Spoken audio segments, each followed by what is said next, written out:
It's Thursday, you know what that means? It's Thursday thoughts. I'm not sure what date it is today, but it is Thursday. And I'll start with one of my most recent thoughts, which, similar to last week, occurred 10 minutes ago on my drive to my local park, which is Bertram Beach in Kelowna.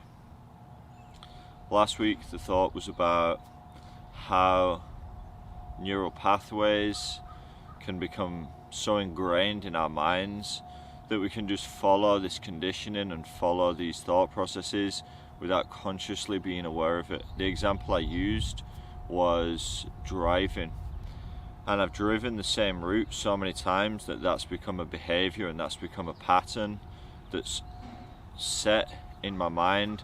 So whenever I drive down that road, I'll become triggered and that pathway will become activated and my body will just go on autopilot.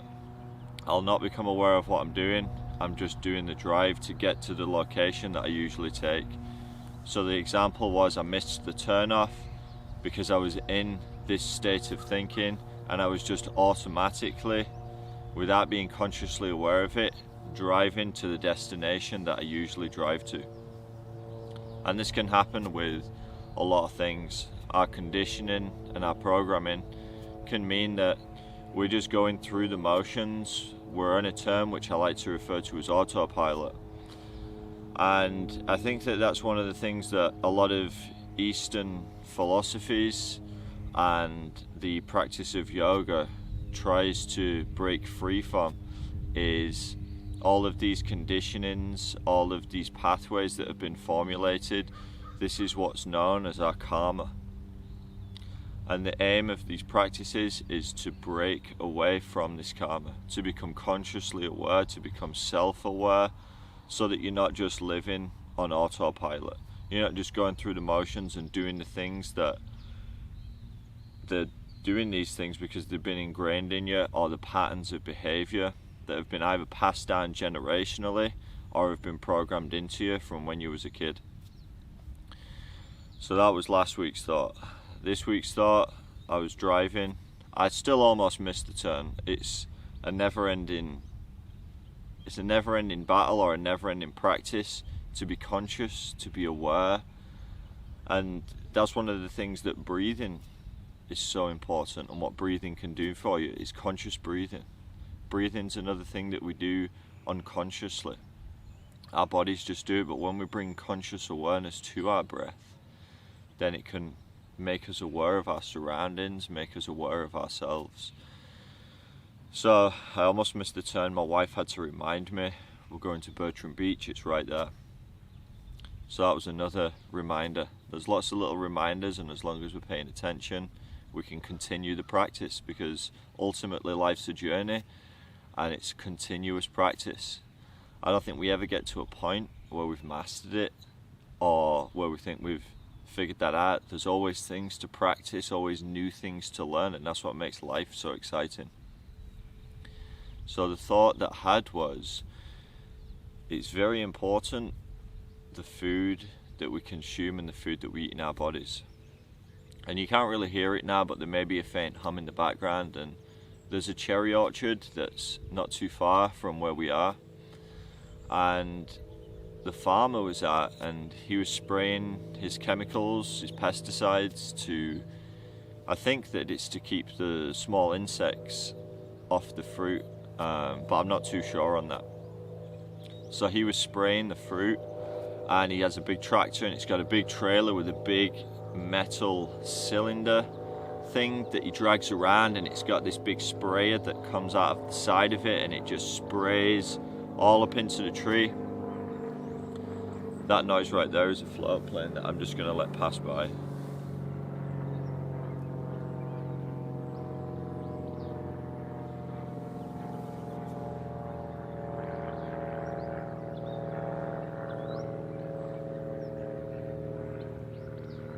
So he's spraying the trees, and I've noticed this quite a lot, is the farmers who spray these chemicals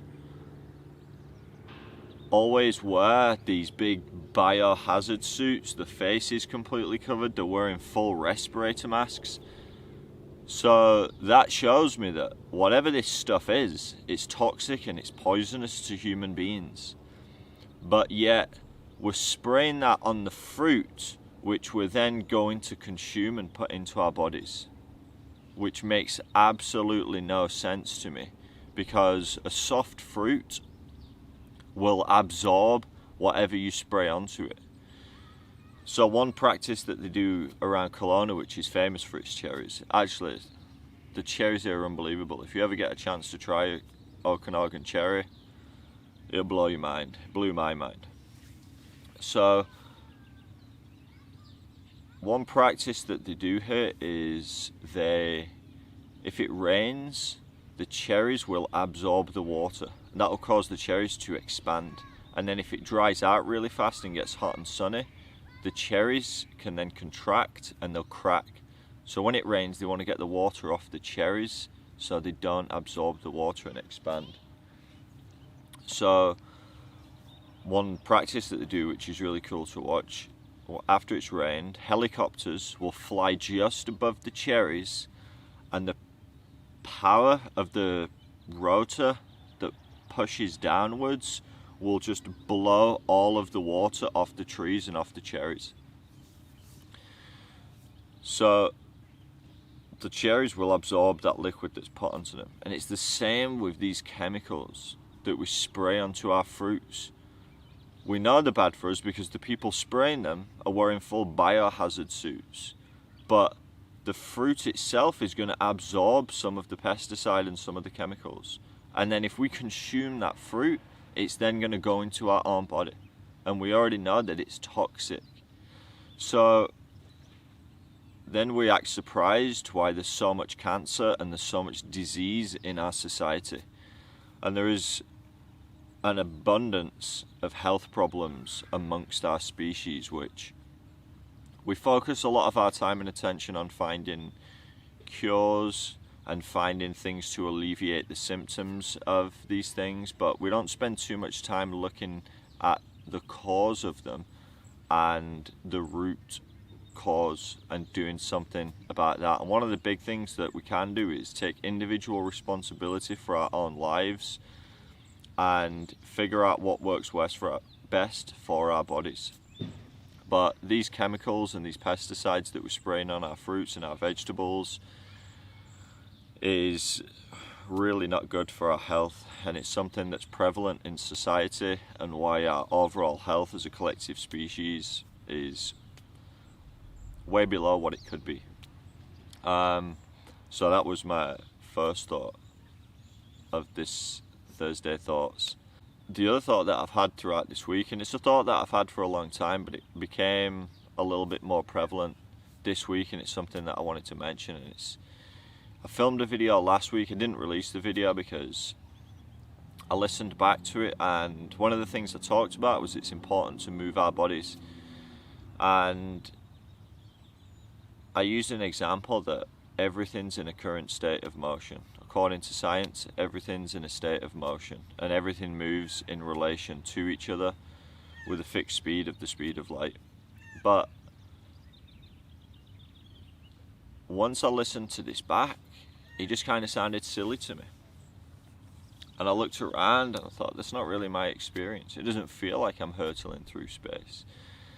I don't know if we are or not, maybe we are. The theories seem to make sense, but there's probably a lot of theories that could make sense. And that's one of the things that I came to think about, is that science itself is a religion. It's theories and ideas, and it's become very dogmatic.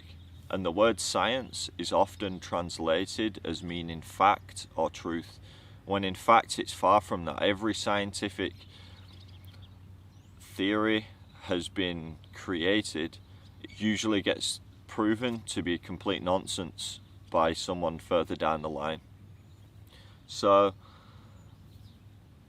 and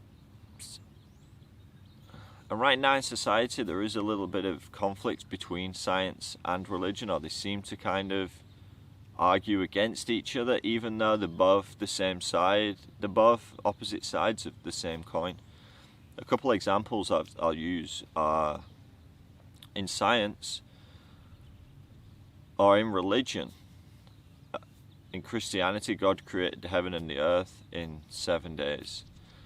And in Hinduism, there's Lord Shiva, Lord Brahma, and Lord Vishnu, and the universe is a manifestation.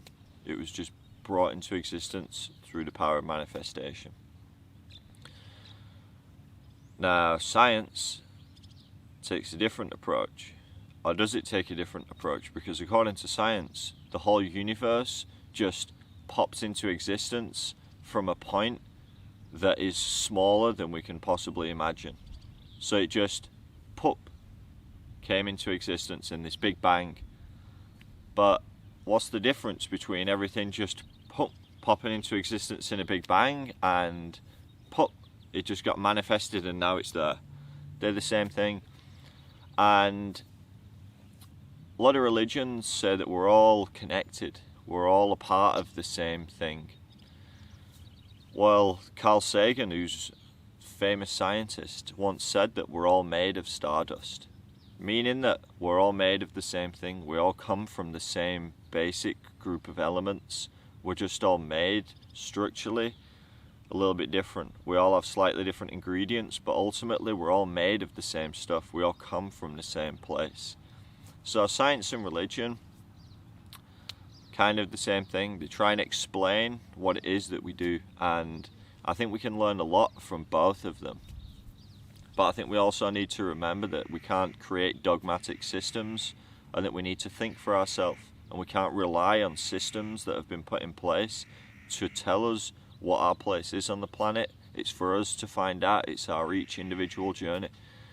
And I think by telling children what our purpose is and how we came to be, it almost takes away from that journey. It stops people being curious, and then what do they have to figure out and work towards? I think that children have an innocence about them. They're far more connected to our universe than we think that they are. And we shouldn't try and stifle that spiritual, emotional growth by telling them what it is that they're a part of. Because ultimately, anybody's guess is as good as anybody's. Because it's a very individual and personal thing. And we've introduced science into our curriculum. So the Earth's 4.8 billion years old. It was started by a Big Bang. This could all be proven to be nonsense in 50, 100 years. Or in a few hundred years we might have completely moved away from this model. But to tell children that that's fact and that's what it is, I think it's detrimental to their overall health and well-being. Just like religion also forces that same idea of God created this in 7 days and it's this and this. I don't think we should tell children what the purpose or what our idea is of what we're doing here. It's up to them to figure that out. But some of the underlying truths that are a part of, or some of the underlying principles that are a part of science and religion, that we're all connected, we're all one. These things, I think these things are good things to pass a sense of community, that we're all connected, we're all one, love, peace, these underlying messages that run through all religions.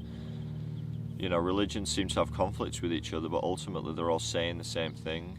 Love your neighbours, be peaceful, we're a part of something bigger than ourselves. Even Albert Einstein, one of the greatest scientists, knew that there was something that was bigger than ourselves. He said that all things pointed towards the fact that there was potentially this God character. And God seems to have got a little bit of a negative connotation, but I think that it just means the bigger picture, the universe, whatever it is you want to call it, that we're a part of. These are questions that I think it's important to stop and ask ourselves. What are we doing here? What's the meaning of life? It's for each individual person to go through that journey, through that growth, to establish that connection with themselves, with nature, with their environment. these things seem to be drastically missing in society, and a lot of people seem to be operating on this autopilot mode where they're just following along with the rules that they've been taught from children, or when you leave school and you become an adult, there are then societal rules which you must follow. And this conditioning over the period of history, breaking free from this karmic cycle and coming into relationship with yourself, with the environment, and finding your own purpose. This is ultimately a decision that you've got to do. And I'm just out here on the beach, breathing, existing, enjoying, and thinking. And hope you're doing the same. Hope you're having a fantastic week so far. Look forward to chatting to you next week. Not sure what thoughts will come up, but I look forward to sharing them, and I look forward to hearing your thoughts and ideas. A lot of my thoughts and ideas do come from this place of my own experience, my own view of the world, and everybody has a different view of the world, and our experiences a lot of time are based on things, our own experiences we've had up to this point in our lives. So I'd love to hear from you, because I understand that I only know what I know, and ultimately I don't really know anything, because I'm just a student along this journey. So I want to know your thoughts and your ideas. You've been placed on this earth with a unique perspective, a unique set of circumstances to bring your knowledge, to bring your set of eyes and your experience to the table. So whatever you've got to say is just as important as the next person. We all have an equal voice and an equal place at the table. So trying to shout over each other or tell people that they're wrong, or tell people that, you know, their opinion doesn't matter, that's not what it's about. The sign of intelligence is, can you entertain an idea without taking it on yourself? Can you listen to someone's opinion in a calm, rational way without reacting in an angry way? Because a lot of times people only think the way they think because of their experience or their conditioning. And so that's why we must have compassion for each other. Have compassion that, well, this person thinks this because of this, and the key is education. Becoming lifelong students to continuously educate ourselves, realize that we know what we know, but we're ignorant to everything else. So we're living in this state of ignorance. So being open to ideas, which is why I want to hear what you've got to say in the comments. Hit me up, let me know what you think, what your experience is.